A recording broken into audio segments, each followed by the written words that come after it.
Welcome everybody. Thank you ever so much for joining us today for our first People AMR Network webinar. Just to note, this is being recorded and this is going to be made available on our website later. So just to notify that people are being recorded, so you may or may not want your cameras on or off. So today I'm very pleased to welcome Vanessa Carter, who is going to be our speaker. But before I hand over to Vanessa, I'm just going to take the opportunity to introduce our network and tell you a little bit more about what it is that we do. So I'll just share my screen and check.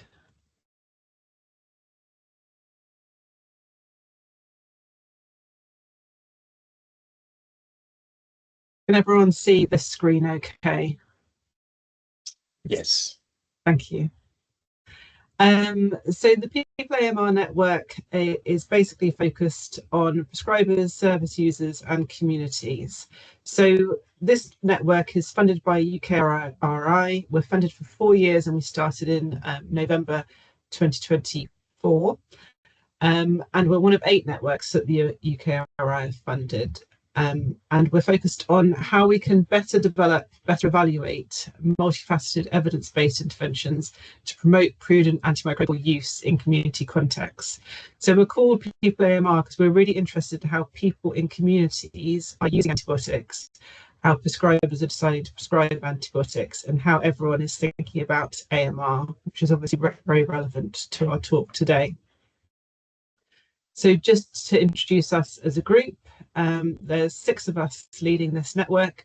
So I am an associate professor and behavioural scientist at the University of Oxford. I work in the primary care department alongside my colleague Gail Hayward, who is a clinical academic GP and is also the clinical director of the Health Tech Research Centre in Oxford. We have Alison MacDonald on the line, who is a professor and designer from the Glasgow School of Art, coming from the Arts and Humanities side of our network. We have Dr. Abel Akiri, who is a vet working at the University of Surrey and is coming from more the epidemiological point of view.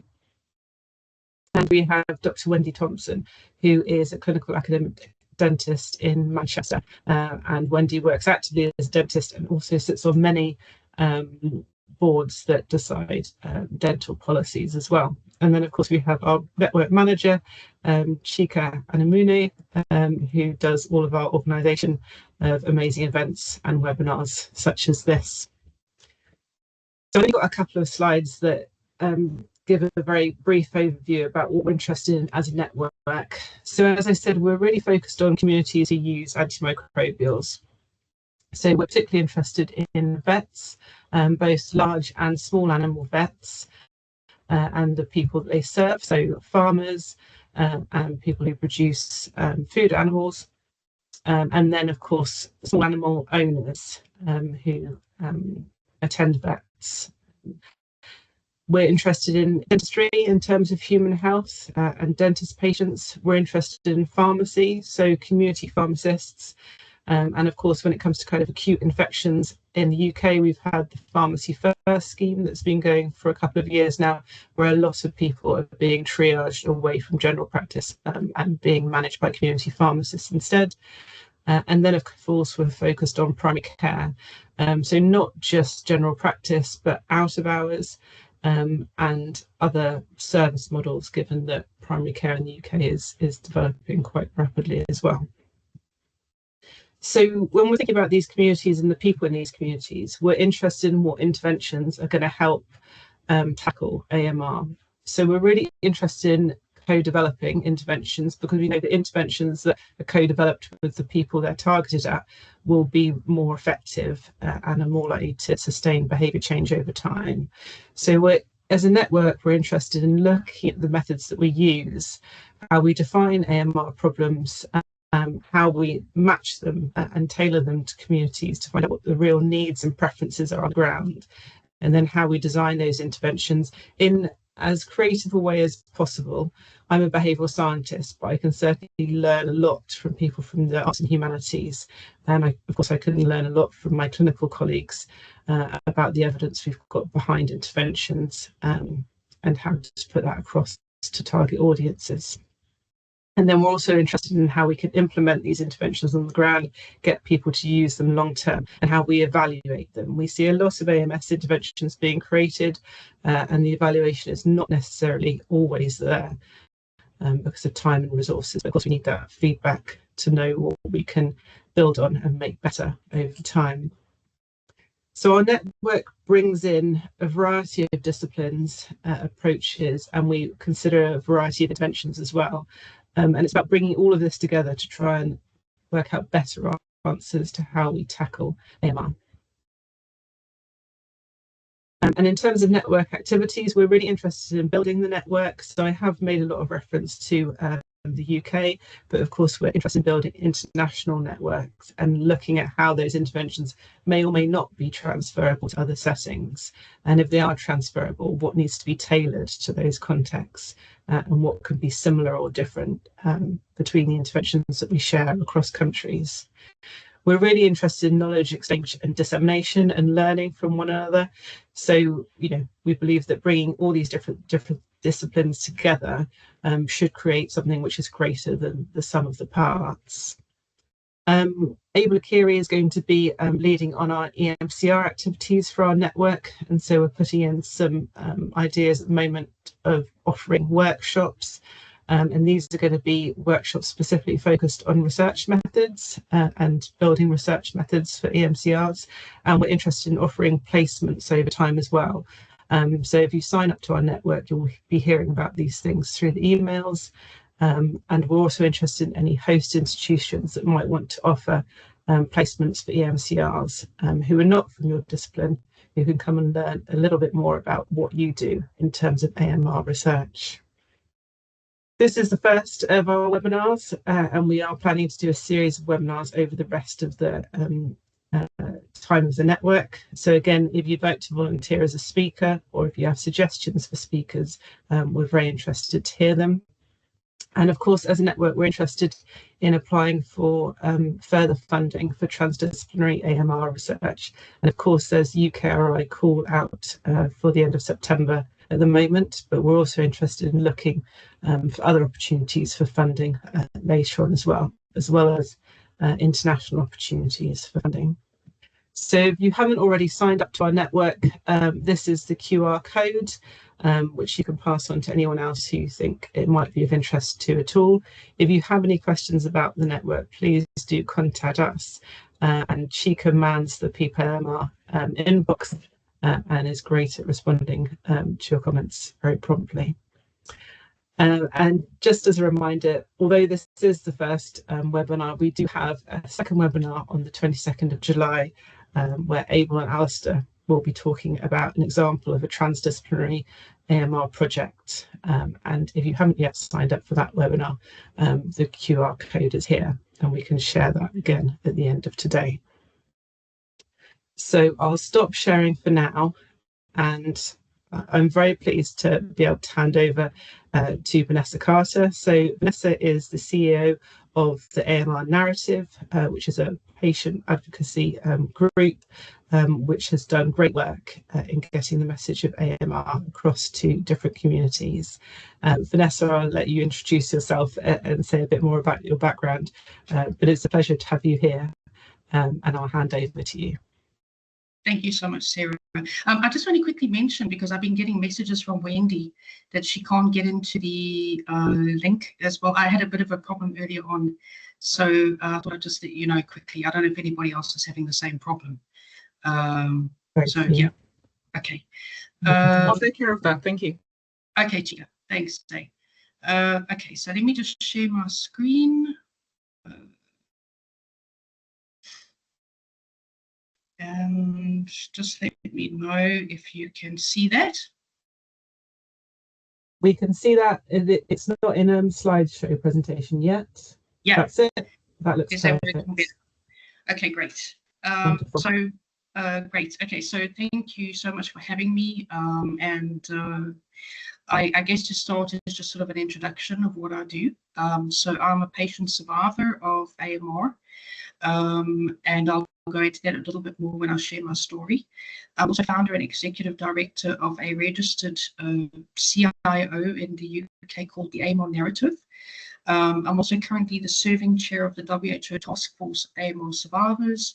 And in terms of my UK hat, I'm also, I've been a lay member of the APRE group, the Advisory Committee on Antimicrobial Prescribing Resistance in Healthcare-Associated Infections, since about 2021, I think. So it's going on about 4 years now, I think. So to start with, you can hear my accent is South African, although I live in the UK now. In 2004, when I was 25 years old, I had a severe car accident in Johannesburg, South Africa. And I was a passenger in the car. And basically what happened was a car where we were driving overtook us on the wrong side of the road. And the driver of our car swerved to avoid the accident. And we went into a violent spin and we basically hit into a concrete wall. And I had multiple injuries. I was resuscitated on the side of the road. I had a head injury, at least a brain injury. I had multiple facial fractures. So I had a broken nose, broken jaw, smashed right maxillary sinus, which is basically the, you could call it the cheekbones really. I had an orbital blowout, so all the bones underneath the eye socket were basically obliterated. I lost the right eye, so vision was completely lost. The eye itself had to be removed, and I had severe facial lacerations. I had a major abdominal injury, which caused internal bleeding to my stomach, my intestines. We at the time had to do 2 laparotomies to remove sections of the intestines and so on. I had a fractured pelvis, a neck injury. There was a lot of instability between the C1 and C2, so luckily I wasn't disabled completely.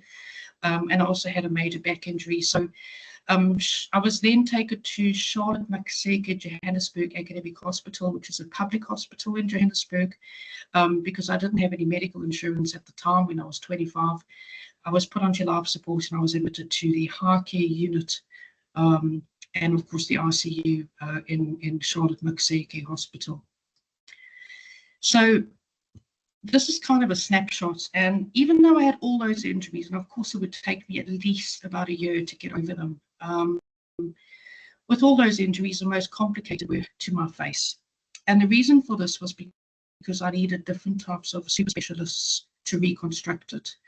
The face is a very, very complicated area to work in. So in other words, I needed an ophthalmologist, I needed a plastic surgeon, I needed a maxillofacial surgeon, I needed a neurologist because of course the nerve damage and of course the brain injury. I needed a ENT surgeon, I needed an ocularist. The list just kind of didn't end. So it would take me roughly close to 10 years to reconstruct my face following that car accident. So in my 6th year of surgeries, and so most of those surgeries were basically to fit prosthetics into my face to try and make it acceptable, you know, to go out into public, and I was physically acceptable. The facial disfigurement was acceptable. So in my 6th year, a maxillofacial surgeon implanted a prosthetic to basically bridge the bones that had been smashed in the cheek area. And he did that. And then I had to go for basic plastic touch-up surgery where he had done incisions. Because what happened was the incisions were adhering to the prosthetic because it was made out of alloplastic, so a type of plastic substrate. And so, you know, obviously I'd had a lot of surgeries before this. I got discharged. 2 weeks later, I went out shopping one day and I got to my car and I felt a lot of moisture on my face. And so when I sat in the driver's seat, I pulled down the rear view mirror and this is what I saw. I saw a lot of pus seeping out of the face and I had never seen this before. So I called my plastic surgeon's office and I said, please, can you tell me what is this? And he said, this is an infection. You better come in and so I can see you. And so I was admitted for an emergency debridement embodiment, meaning they needed to clean the prosthetic. They also needed to reconstruct the area where the infection was because it had basically eaten away the skin. As you can see from the photos, how badly damaged the skin was becoming. So we did the surgery, but 2 weeks later, the infection came back again, but worse. I was readmitted for a similar surgery, but 2 weeks later, the infection came back, and this time even worse. It was then that my plastic surgeon said, I think this prosthetic needs to come out. Go see your maxillofacial surgeon who originally put it in, see what he has to say. And the maxillofacial surgeon would say he thinks we can salvage the prosthetic. Here's a course of antibiotics. Go see the ENT surgeon because your sinuses are completely damaged. If the ENT surgeon drains them or does a sinus drainage, maybe that'll work. So I would go see the ENT surgeon. I would do a sinus drainage, but 2 weeks later, the infection came back again. And so this carried on basically for 11 months, and I was being sort of passed from super specialist to super specialist, being prescribed antibiotics, going through surgeries, until 11 months down the line, my plastic surgeon eventually, I was actually due for another sinus drainage, and he was working in the same hospital as the ENT surgeon. And he said to me, Vanessa, I know these doctors are giving you differing opinions, but if you do not take that infected prosthetic out, this infection will not go away. And I'm going to be in the other operating theatre, and if I come in there and I quickly check up on you, I'm going to remove it. And so I took him with a pinch of salt because I didn't give him any permission to do that because, of course, like I said, I was getting differing opinions. They said they could keep the prosthetic, and I was too scared to remove it. But when I woke up from that sinus drainage surgery, my ENT surgeon was sitting at the bottom of my bed, and he said to me, Vanessa, Dr. van der Merwe, who was my plastic surgeon at the time, he has taken it out. And so this rang alarm bells. And actually, I had a very good relationship with Dr. van der Merwe. But what went through my mind was he's just put himself in a position for a medical negligence case. Why did he do that? So, so I just want to quickly show you, at this point in time, after they removed that infected prosthetic, this is what my face looked like. And it's what I call my photo of no return, because right now, how do you fix that? That was like almost impossible to fix, especially in as few surgeries as possible, because now I was not only a complicated case to fix that area, but I was also very high risk of infections. So alarm bells went off. I couldn't understand why this infection was so special. Why did he take that risk on his shoulders? So I phoned Lancet Laboratories in South Africa, and I said to them, please send me a copy of my test. I want to see what's going on. Because to me, an infection was just an infection. I didn't realize there were different types. They sent me a copy of the test, as you can see on the right-hand side, all the different antibiotics. On the left-hand side, all the different antibiotics. On the right-hand side, a whole lot of R's and S's. And then the term MRSA, Staphylococcus aureus, methicillin resistant at the top. And so I got onto the internet and I started Googling what that meant, and up came the term antibiotic resistance. And this was the first time I'd ever heard that term. And so I went back to my plastic surgeon. He put me onto vancomycin, and I'd have to take another year to recover before they could even do the surgery or touch me in that area again, which I did. And during that time, of course, I'd given up hope, and like I said, my doctors had as well. I took my photo history with all the complications that I had, and I put it into a Word document out of desperation. And I started to email some of the best doctors I could find in the world, because in Johannesburg and South Africa even, for example, if I looked up a craniofacial surgeon, we only had 5 in the country, whereas in the USA there were over 100. And I was very lucky that one of them actually wrote back to me and said, I'll be willing to give you a Skype call for 30 minutes. He was working with the Brigham and Women's Hospital in Boston with the face transplant unit, and so we Skyped, and he said to me, no more foreign objects. You need to do something called the zygomatic osteotomy, which was to cut the bone, and you need to do it as few surgeries as possible to manage the recurrence of this infection. And he said to me, now go back and find a doctor in Johannesburg that gives you that exact advice, because again, you get differing opinions, but this is the way you need to go. So on the bottom left-hand side is kind of it's a 3D printed skull that we had done. And that's what, when I talk about zygomatic osteotomy, they basically cut through the zygomatic arch, and they realigned it forward so that we could get that volume underneath the eye. Again, not putting any more foreign objects in. And I happened to find a doctor in Johannesburg called Professor Reiniger. He was a maxillofacial surgeon, very specialized in facial reconstructive surgeries, that gave me the exact advice that the doctor at Brigham and Women's Hospital had done. So we did the surgery, and at the top left-hand side, you can see, wow, we got rid of that tissue deficit. It looked amazing. It was almost level. So I was happy aesthetically, and it seemed like the infection was gone. So we had made some progress. Top right-hand side is a 3D, there's a CT scan that shows you now exactly what my face looks like with titanium implants. I've got quite a few. I've got silicone, I've got medical, I've got titanium, and so on, keeping my face together. So great, seems like I got over this episode, but like a bad case of deja vu, 2 weeks later, the infection came back again. And this time, not just in the soft tissue, the skin, but also in the bone. So now I had what they call osteomyelitis, which was obviously very dangerous. So what Professor Reiniger did was he started to rotate end of the line, last resort antibiotics like linezolid and so on.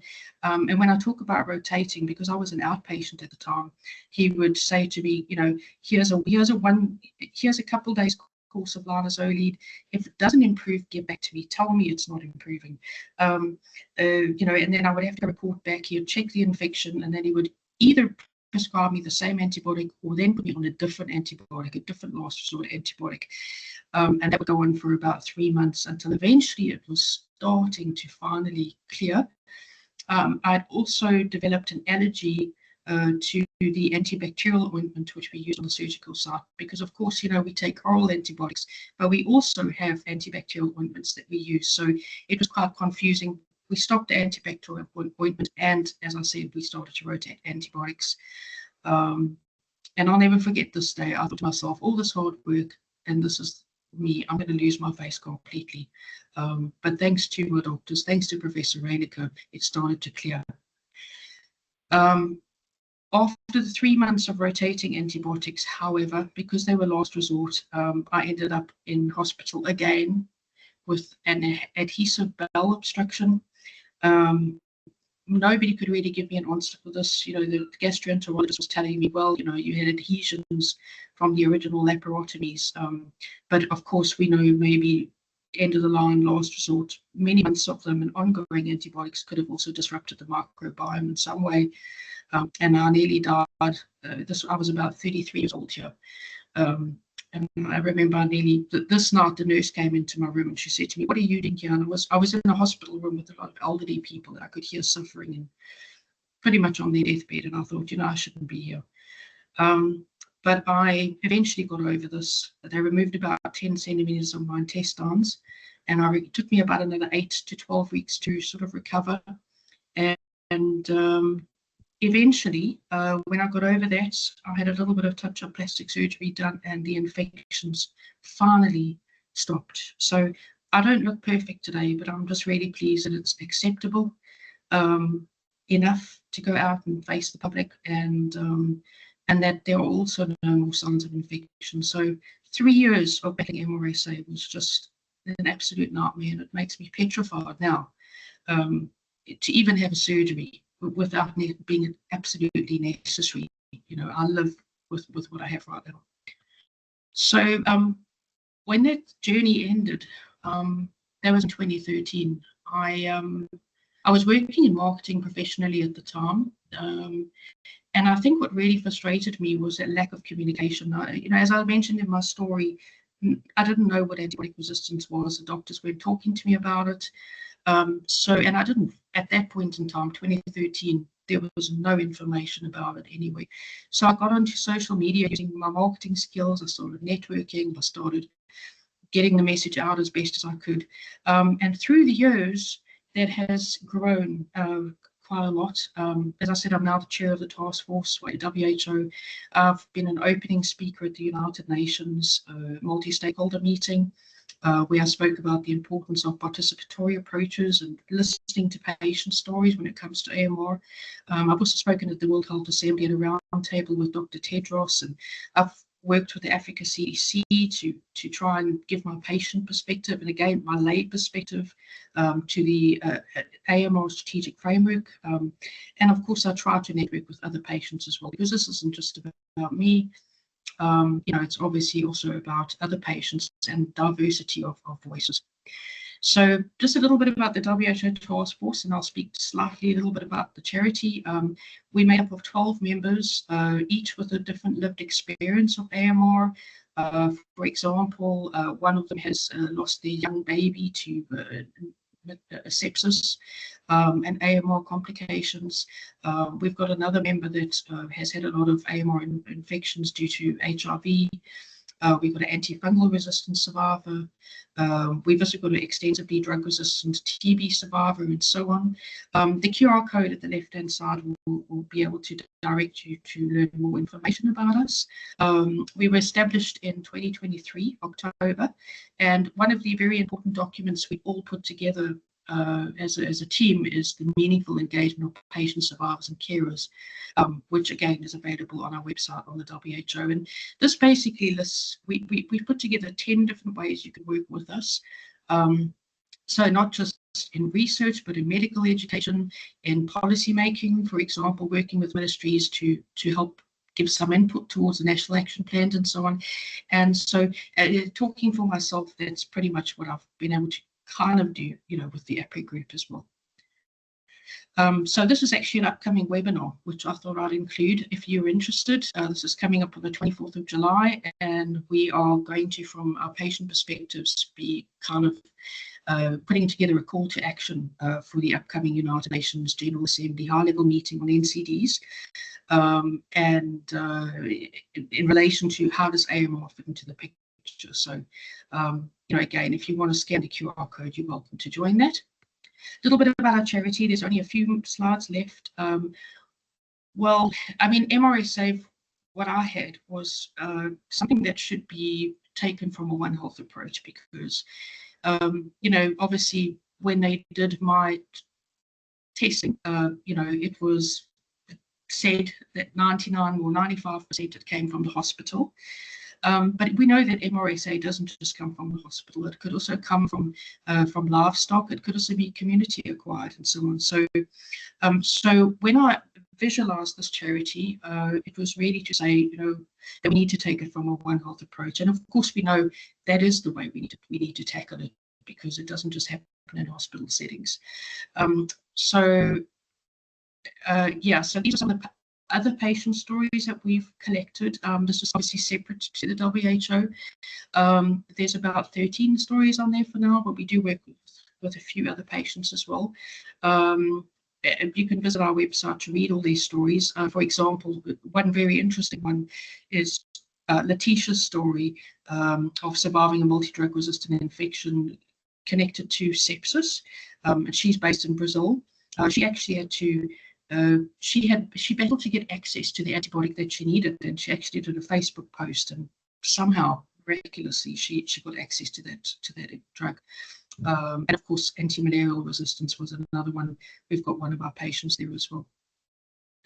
So these are some of the resources we've been working on as a charity. I just want to quickly state that we're very small at this point in time. There's only two of us. It's myself as the executive director, and it's our finance manager, and we've got quite a few volunteers. We've got about 18 volunteers, and we've got about 6 trustees at this point in time. We've actually just started recruiting new trustees to take that up slightly in our growing stages. We only registered in July 2023, so we've going through a lot of growing curves and so on. But some of these resources, some of the activities we've done, we've been even partnering with other patient organizations. So at the top left-hand side is the European Patients Forum. We have a good relationship with them. They actually invited us last year to go and deliver an advocacy capacity training workshop for them, which actually falls under one of our 3 pillars as a charity. And this was basically a photo of 50 under 50 years old patients, all with long-term conditions that rely on antibiotics consistently. So, they were really pleased to hear from one of the peers, a patient that had come out of a hospital and managed to become a patient advocate. So, they were quite inspired by that. Top right-hand side is me actually giving the capacity development workshop. Bottom left-hand side is a video we created that was co-created between myself and healthcare professionals. So again, bringing in the patient perspective. Bottom right-hand side, this is a music video, which we're really excited about. We've teamed up with a charity called the Hope Music Foundation in Uganda. And that's due to be released in the next few days, actually, the next 7 to 10 days. You should be able to see it. And they've written a song for the charity called AMR Heroes. And I think with a very strong focus on the issue of AMR in sub-Saharan Africa. So that is it. And if you want to learn more about our charity, if you want to donate to help us grow, and just get in touch with us. Here's some more information about how you can do that. That's wonderful. Thank you, Vanessa. It's such an impactful story, and hearing about all the various events that you went through is both scary and inspiring in terms of how you've gone through that experience and what you've turned it into since. So thank you ever so much for sharing that and telling us more about the AMR narrative. We'll move on to some questions now for the group. So we'll wait for people to put their hand up.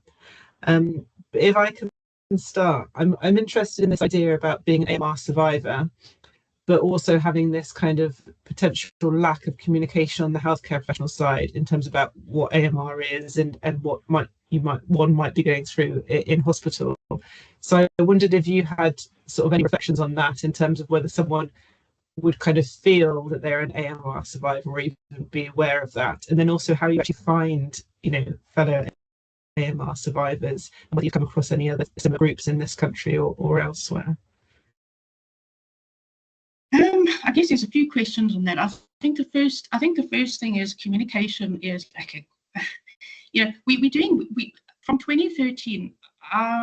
Like I said, there was no communication whatsoever. Like social media was dead. There was nobody really. There was like those bits and pieces coming out.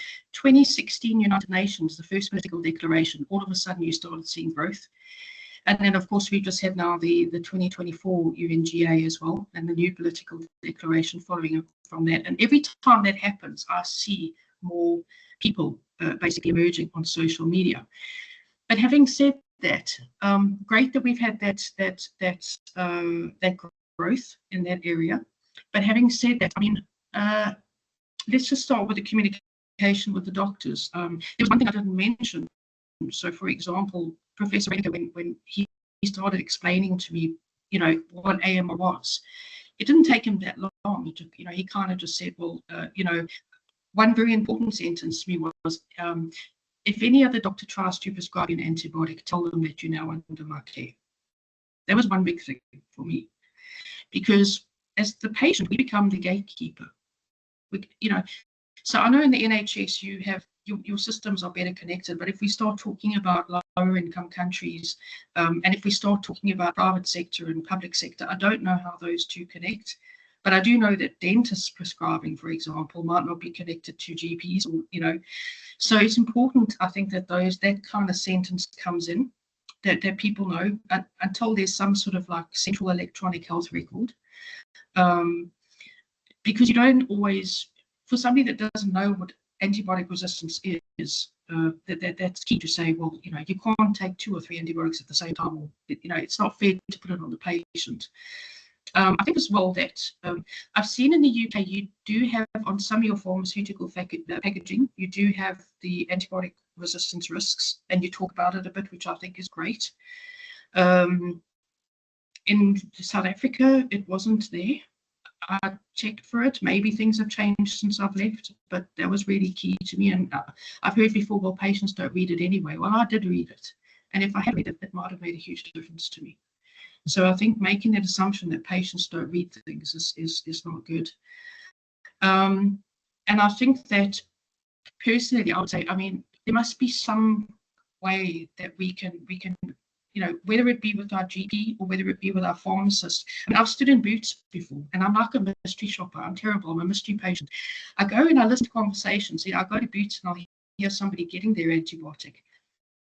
And it literally is just a case of, hi, mister, here's your antibiotic, you can pay now. That's it. That's the communication. And, I always think to myself, is there a way to kind of fit in a sentence that says, if your infection doesn't go away, contact your doctor, because we just need to make sure that it's working. You'll read inside the insert that obviously resistance can be a risk of taking this antibiotic. So why is that not happening? Is it medical education? I don't know. I mean, that's not my field, but it's like I say, as the person on the receiving end, I think that needs to change. Posters, going and doing community outreach and so on is really important. But I personally feel that as a patient, your starting point, your most important point is that conversation with your doctor. It is the most important part. You could even maybe send an SMS after they get an antibiotic and say, you've just been prescribed an antibiotic. Here's a website to teach you more about the risks of actually taking your medication correctly and so on. That's not happening. I've had a UTI in England, and the only time I've ever discussed antibiotic resistance, my son's also he's been on tetracycline, he's had acne and so on.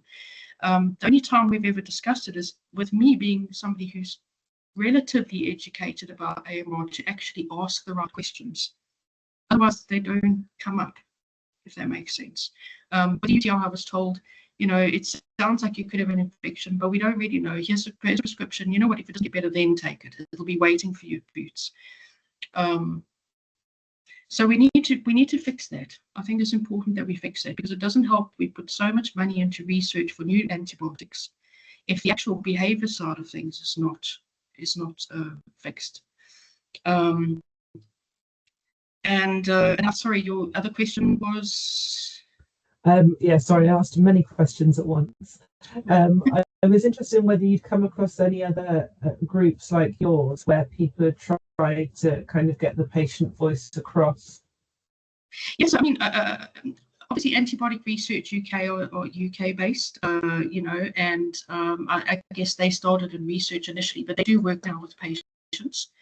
So I think that's a good thing. Our charity is global. So, although we're registered in the UK, we do work in the UK. I think because I originally come from South Africa, I really feel that's why we chose doing the global aspects. And I feel AMR is global anyway. Because questions like, for example, when I got to the UK and the NHS, I got to my GP and they said, well, tell us about, they did like an MOT, they check you and they say, okay, we'll put you on the NHS system now.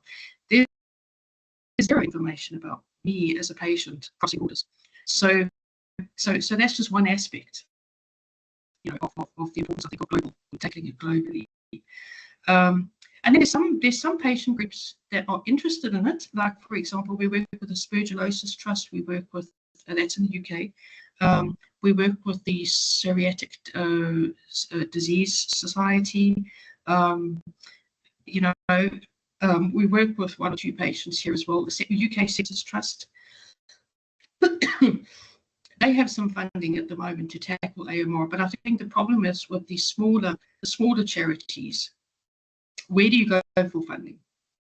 If not a pharmaceutical company, does the government have sort of some place that you can get some sort of funding to tackle it? So in other words, I mean, if you go sit on the GP surgery and you look at all the flyers that they have on the wall, you've got Macmillan, you've got you've got Cancer Research UK, you've got UTIs, but there's nothing really mentioning AMR that's related to that patient on a personalised level. But if you think about what does it cost that charity to actually do that, well, they need money to reprint those flyers and redistribute them.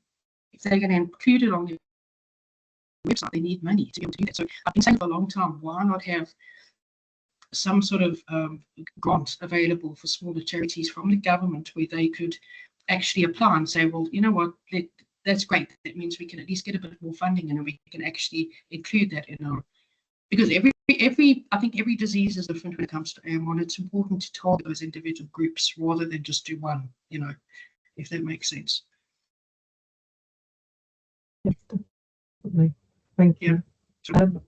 Marta, you've put a question in the chat. I didn't know whether you wanted to say it out loud or whether we've covered it. I think there is that, but thank you so much, Vanessa. It was just really thinking about your story and thinking about it's very difficult to kind of talk about consequence of AMR in a way that really is meaningful to people, and actually they pay attention and it sticks and they remember.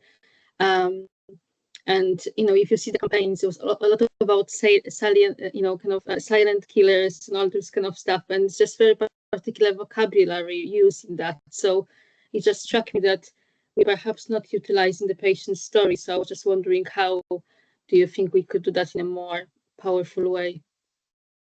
Yeah, I think we still got quite a long road ahead, but we have made progress, in terms of including patient stories. Like I say, I've seen, when I first started in 2013, I only knew myself and another patient advocate that was kind of doing it, but there has been some expansion.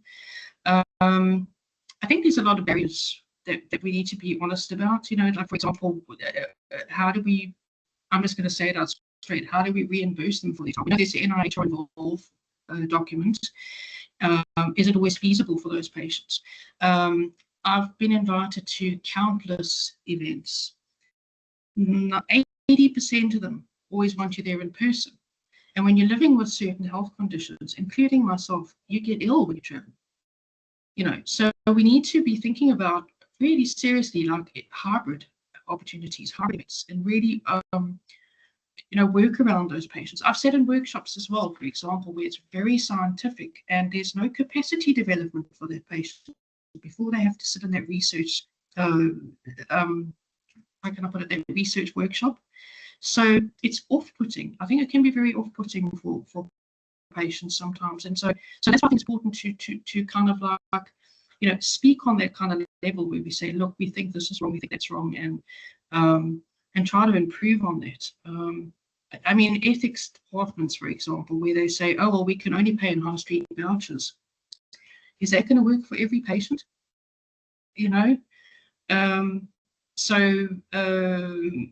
Yeah, I think, like I said, I think there's a lot to do. I think there's a long way to go.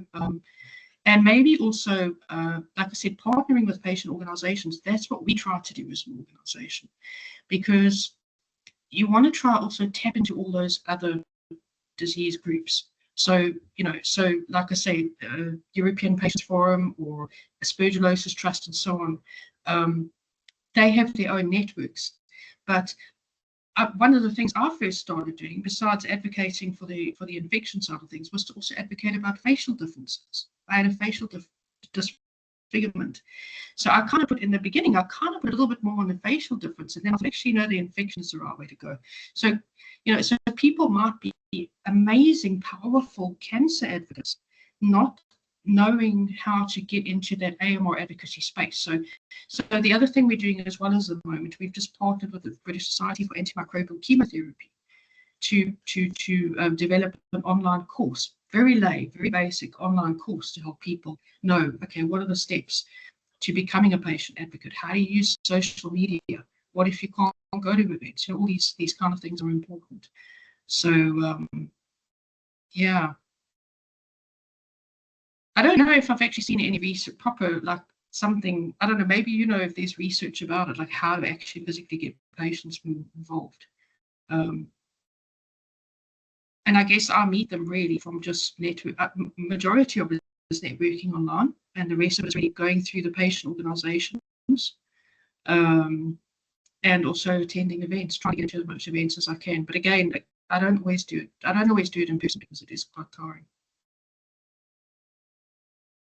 I think it's a nice point, Vanessa, about whether people have enough training prior to attending meetings to kind of deal with all the scientific terms and to be able to get the full benefit of those discussions in terms of inputting to PPIE. It's something that we've thought about before, but possibly don't do particularly well at the moment, and could do improvements on.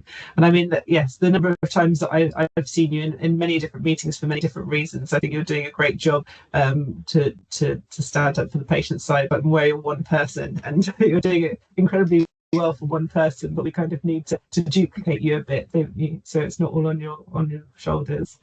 Exactly. I was interested in what you were saying about Sepsis UK, because I kind of think about sepsis as being sort of the opposite messaging to AMR sometimes, because obviously that's about getting antibiotics to someone very, very quickly when needed.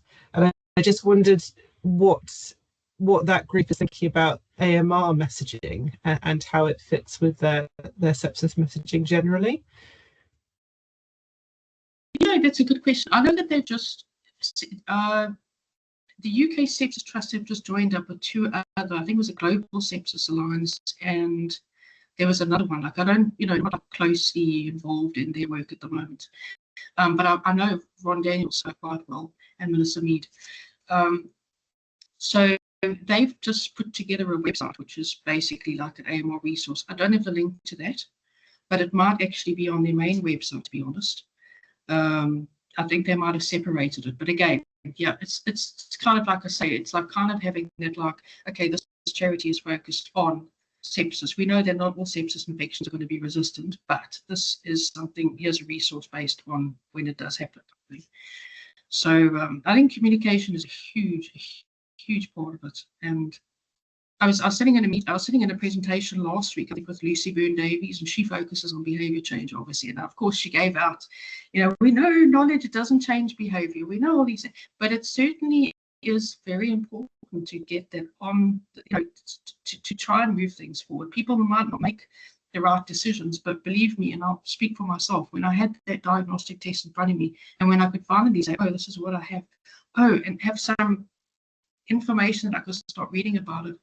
The way I started changing my trajectory as a patient was to start washing my hands more often, to make sure I was using sterile iPads and not, just because we don't understand as patients. That also has a big impact on RPC. It has a big impact on adherence. I was sort of saying, well, I skipped an antibiotic this afternoon, I'll just take 2 tomorrow morning or whatever, rather than the antibiotics I was taking had to be taken at equal intervals. And actually Professor Reinecker, his exact words to me was, if you start taking it at 5 p.m., make sure you take it again at 5 a.m. Don't skip it. Don't give it a 20-minute window. Otherwise you're going to let that bacteria mutate. Just like I say, just simple bits and pieces that I think could be done. But there's a long way to go. But what's the point? Even if we go and we say, well, let's move towards phage therapy or whatever, we're never going to solve this problem if we don't all understand it. I want to see the day when I get into an Uber car and I can have a conversation with my Uber driver, and he says, well, what do you do for a living? And I say, well, I work as an AMR patient advocate. What's that? I want to see that day when we can talk, because we can talk about cancer that way. We can talk about HIV that way, but we cannot talk about AMR that way yet. That means we're doing something wrong. Yeah, that's a really nice analogy. And I know it's an objective for UKSHA at the moment to increase AMR awareness in healthcare professionals by 10%. I think that's in the National Action Plan. So the fact that we still need to increase awareness in healthcare professionals themselves speaks to how well we're getting that across to patients and the public as well. Abel, you have your hand up. Yes, I did. Thanks a lot, Vanessa, for sharing that moving story. It got me thinking around the parallels between what's happening within human healthcare settings and veterinary healthcare settings, especially when you think about it in terms of hospital-acquired infections, the complications around MASA, that's medicinal and stuff, aureus, that you see in humans. We have parallels with that in the veterinary care settings as well, where you see complications that may arise from surgical site infections. They could be bloodstream infections associated with other resistant pathogens as well, or they could be urinary tract infections infections that may be attributed to other resistant pathogens. But the bottom line is what you end up seeing, prolonged hospital stays, as well as treatments and poor patient outcomes at various degrees. And thinking about it from that angle, Vanessa, I was wondering if you've had some opportunities to interact in this case with animal owners who are in the same category as you would see yourself from a human health care settings, and sharing those kinds of stories, but from the perspective of the veterinary healthcare settings. I would like to hear your thoughts around that, if you've had any experiences in that area. Not yet. Okay. Not yet. And I think it's because, you know what, just the human health aspect is so wide as it is. We do with the charity, I think is quite new, but of course we're taking that One Health approach. And our ideal situation is, for example, which in the next couple of months, a year or so, we want to go and start doing sort of very small community events, and then kind of bring in that aspect, you know, as you say, because we need to link it up, don't we? We need to link it up. And as an animal owner, as a pet owner, if you know that the same kind of infection could impact you and it's similar to human health, I think that's really, really important, absolutely, because at some point in time we are consumers and we could also be patients. So it's kind of that same pathway, really, if you think about it, where we could end up learning about it, you know, where it could impact our participation, I guess, our decision making, and the way that we understand it. So I've personally got a bit of a long way to go with that, but it's good that you bring that up, because absolutely it needs to be, I mean, it needs to be done, you know. So I hope that's what your work, obviously your work, focuses on. So great. Yeah, thanks for that. Yeah. It is an interesting way, actually, thinking about animal and human health, and how familiar or not people are with AMR, and the fact that we share bacteria with other people in our households and other animals in our households, and getting that message across to the general public is also quite a challenge if we can't actually get across what AMR is in the first place. So several challenges in terms of comms in many respects. Great. Well, I don't see any other questions, and it's 5:02 now, so we can finish there for today. Thank you ever so much again, Vanessa. It's a powerful story and very impactful, and helps remind us of the work and why we're doing it. And it's very, very important to get voices like yours and others forward, to try and impact that communication interventions that we're trying to do. So it'd be great to keep in touch, and put you in touch with other people to expand your network as well going forwards, because I think that input's going to be really valuable. Great. Well, lovely to see so many familiar faces on the call today, and thank you all for joining us. And as we said, our next webinar with Abel and Alistair is on the 22nd of July. So look forward to seeing some of you then, and thanks ever so much for joining today. Bye-bye.